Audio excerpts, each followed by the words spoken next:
그래서 창세기 32장에서 이제 야곱은 31장의 야곱의 인생의 가장 큰 문제는 삼촌 라반과의 문제였습니다. 그 삼촌 라반과의 문제를 하나님이 개입하시자 자기가 예상치도 못한 일로 해결되며 하나님이 그 문제를 야곱에게 해결해 주시는 모습을 보게 됩니다. 그러자 야곱은 굳건히 이제 그 약속의 땅의 길로 걸어갑니다. 근데 야곱에게는 산 넘어 산, 즉 문제가 없는 인생이 아니라 우리 인생은 어제 말씀드렸던 것처럼 죽어야만 문제가 끝나는 것이지 문제는 계속된다는 것입니다. 그래서 문제 해결을 위하여 하나님을 믿는다라는 것은 어떻게 보면 하나님을 우리가 그 문제를 해결하고 나면 하나님이 나에게 살아계신 거고 문제를 해결해 주지 않으면 하나님은 나에게 함께 하시지 않는 것과 같은 그러한 신앙생활을 우리가 하고 있다면 우리가 우리 자신을 돌아볼 필요가 있습니다. 왜냐하면 문제는 계속될 것이기 때문입니다.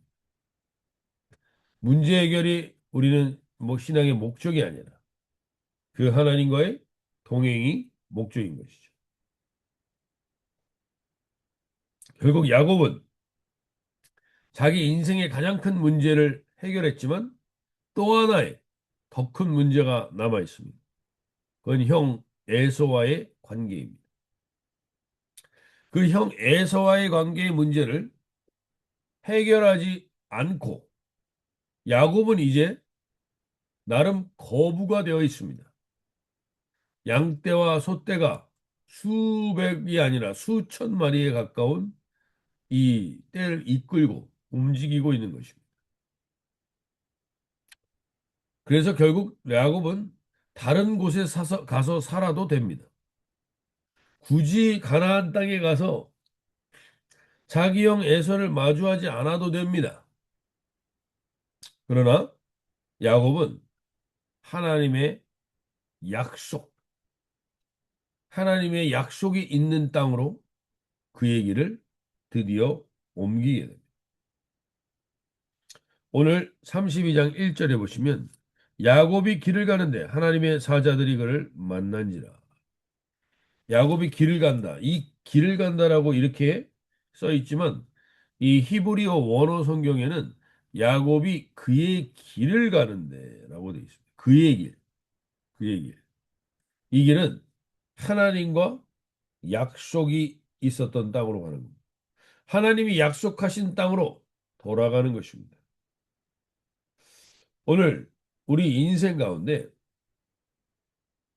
우리는 야곱은 이제 자기가 여태까지 자신의 가족과 생계와 그 문제를 위해서만 살아가다가 거기서 이제 길을 돌이켜 다시금 하나님의 약속의 땅, 그 약속이 있는 하나님의 나라를 자기가 걸어가야 하는 그 길로 길을 들어서게 되자 그는 하나님의 사자들이 그를 맞이하고 있고 그를 환영하고 있고 그를 웰컴하고 있는 것을 보게 됩니다. 그래서 2절에서 야곱이 그들을 볼 때 이르기를 이는 하나님의 군대라 그 땅의 이름을 마하나임이라고 하였다.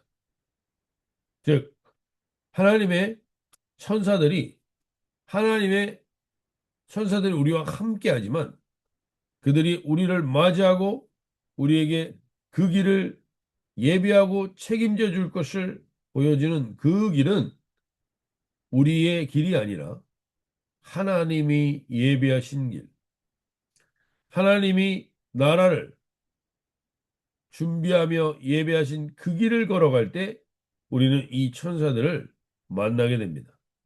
마하나임, 겹겹이라는 뜻입니다. 두 겹이라는 뜻입니다. 하나님의 군대가 많은 숫자들이 우리를 예배하고 그 길을 걸어가는 것을 보고 있다는 거죠. 오늘 다윗도 그 치열하게 사울에게 쫓기는 중에도 그는 시편 34전 7절에서 이렇게 이야기합니다. 여호와의 천사가 주를 경외하는 자를 둘러 진치고 그들을 건지시는. 오늘 우리가 살아가는 우리의 삶의 여정에도 마찬가지입니다. 하나님은 야곱에게뿐만 아니라 우리 모두에게 예비하신 길이 있습니다. 오늘도 하나님이 우리에게 약속하신 그 땅이 있습니다.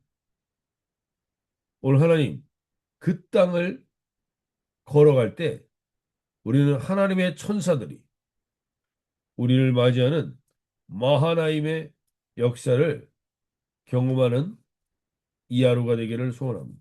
하나님의 약속의 땅 그 길로 들어섰을 때입니다. 우린 의리의 길을 걸어가고 있고 우리의 길대로 살아가고 있는 그 현장에서 마주할 수 없는 하나님이 하나님의 길을 걸어갈 때 하나님의 약속의 길을 걸어갈 때 하나님의 천사들이 우리를 호위하는 것을 보고 마주하는 이 하루가 되기를 원합니다. 우리가 직업을 가지고 생계를 유지하고 여러 가지 하는 그 일들 가운데 하나님의 길이 있습니다. 오늘 우리가 직장을 나가는 그곳 가운데 하나님의 길이 있습니다. 하나님 그것이 하나님의 예비하신 약속과 하나님이 예비하신 만남이 있을 수 있습니다. 하나님 그곳에서 제가 하나님의 천사가 호위하는 마하나임의 은혜가 나와 함께함을 확신하고 걸어가는 하루가 되게 하여 주시옵소서. 이렇게 기도하며 나가는 이 하루가 되시길 바랍니다.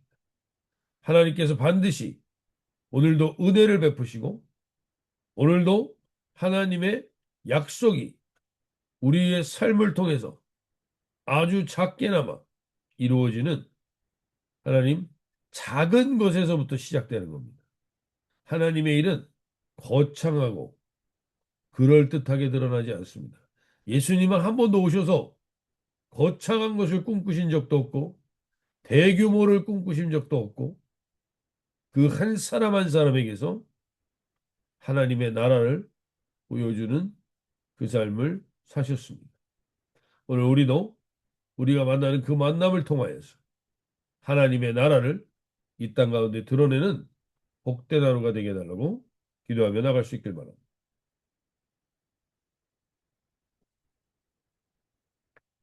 이 마하나임의 은혜를 경험한 야곱은 나름 은혜에 들떠 있습니다.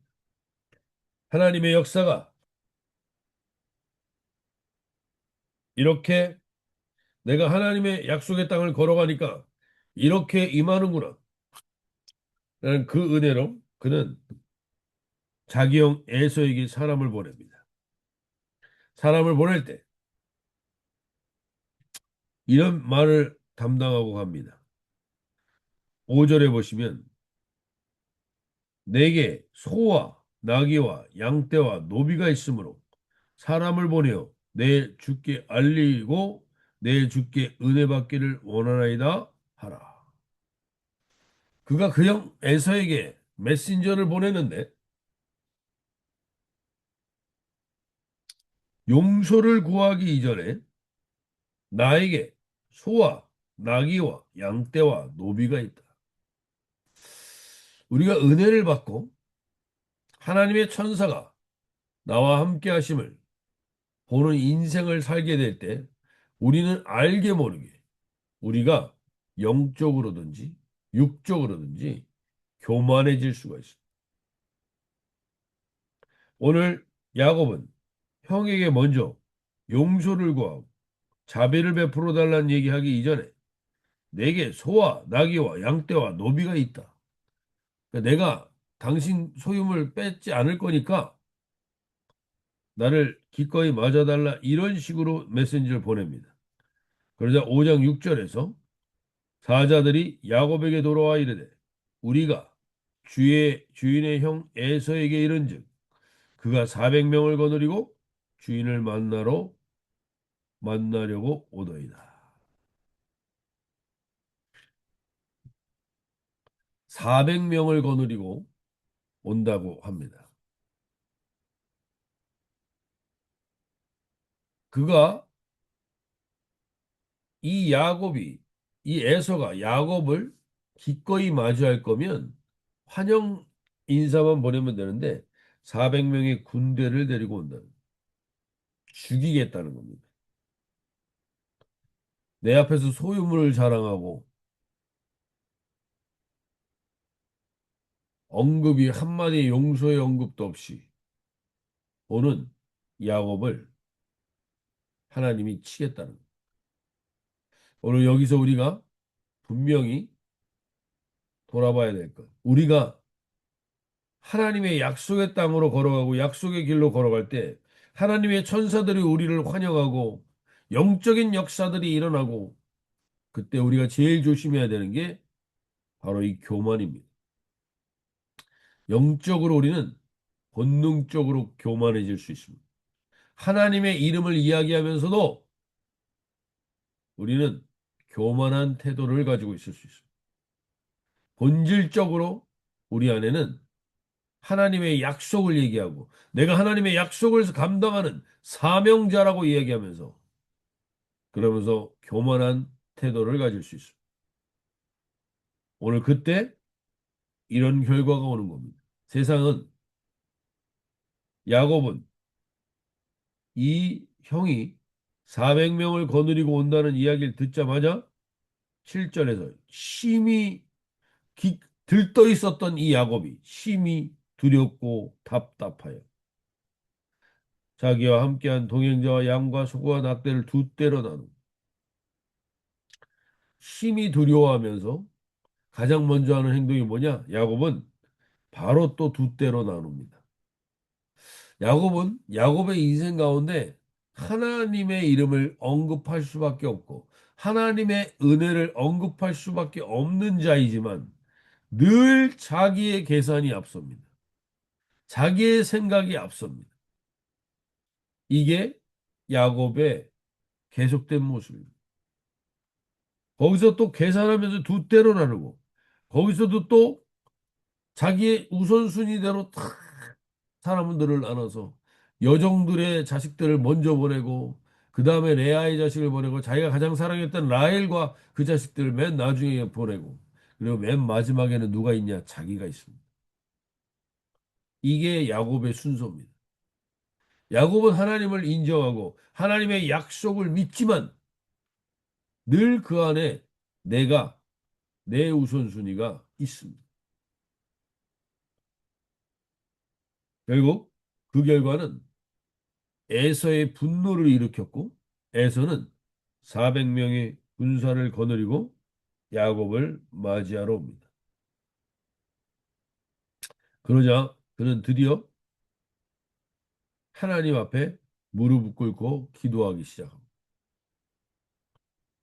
하나님 앞에 무릎 꿇고 기도하는 모습이 10절에 보시면 나는 주께서 주의 종에게 베푸신 모든 은총과 모든 진실하심으로 조금도 감당할 수 없사오나 내가 내 지팡이만 가지고 이 요단을 건넜더니 지금은 두 때나 이루었나이다.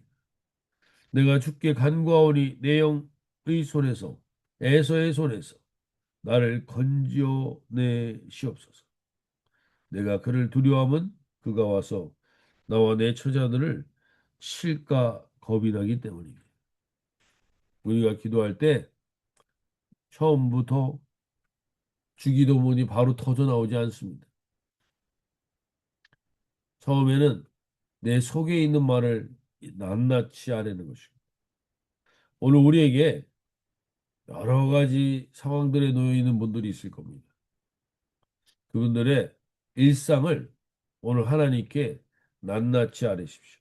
혹 하나님, 내가 지금 교만하게 행동한 태도 때문에 사람들 가운데 하나님의 역사와 하나님을 드러내는데 방해되는 것들이 있다면 하나님 깨어있게 하여 주십시오.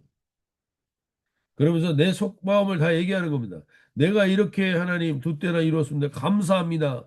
그런데 11절에 내가 주께 간구하오니 내 영의 손에서 나를 좀 건져 주십시오. 내 사람들이 죽는 것, 내 처자들이 죽는 게 두렵습니다.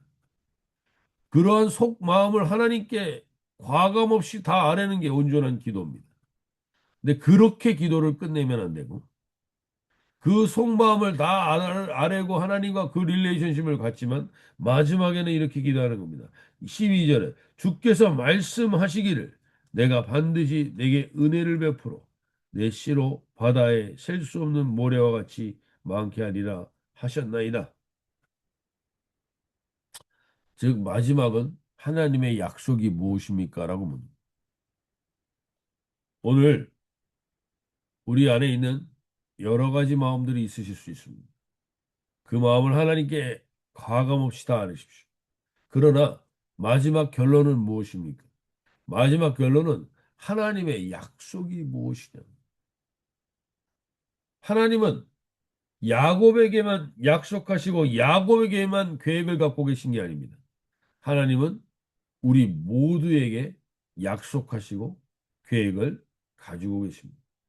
오늘 하나님 앞에 하나님, 내가 하나님의 약속과 계획이 오늘이라는 이 하루에 하나님께서 분명히 약속하시고 계획하신 것을 제가 제 소원대로만 이루어지길 원하는 게 아니라 하나님의 약속이 나를 통해 이루어지는 하루가 되게 해주십시오. 그렇게 기도하며 나갈 수 있길 바랍니다. 여전히 야곱은 계산합니다. 여전히 야곱은 어떻게 해서든지 자기의 방법을 쉽게 놓지 않습니다. 오늘 우리도 마찬가지일 겁니다. 우리가 살아왔던 일상 그대로, 패턴 그대로, 내 습관 그대로, 계산하는 것 그대로 살아가게 될 것입니다.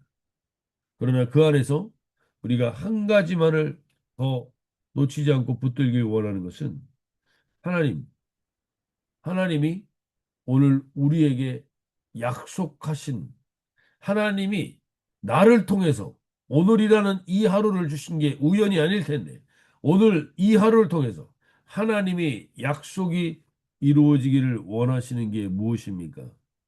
그것이 이루어지는 아주 작은 것에서 아주 사소한 것에서라도 하나님의 약속이 이루어진 것을 볼 수 있도록 깨어있는 이 하루가 되게 해달라고 기도하며 나가실 수 있길 바랍니다. 나머지 내용들은 우리 내일 또 기도의 제목으로 나누면서 나누도록 하겠습니다. 오늘 함께 기도하며 나갈 때 하나님, 오늘 내가 가는 이 길이 하나님의 예비하신 약속의 길이 되게 하여 주시고 이 길을 걸어갈 때 절대로 교만하고 자기를 드러내는 삶이 아니라 하나님의 약속이 나를 통해서 이루어지는 이 하루가 되게 해달라고. 하나님은 야곱에게 약속하신 것처럼 나에게도 약속하고 계심을 믿습니다라고 고백하며 아주 작은 것, 한 사람을 만날 때마다 하나님 그 역사가 이루어지는 통로가 되게 해달라고 기도하며 나갈 수 있길 바랍니다. 자, 이렇게 기도하시면 나가겠습니다.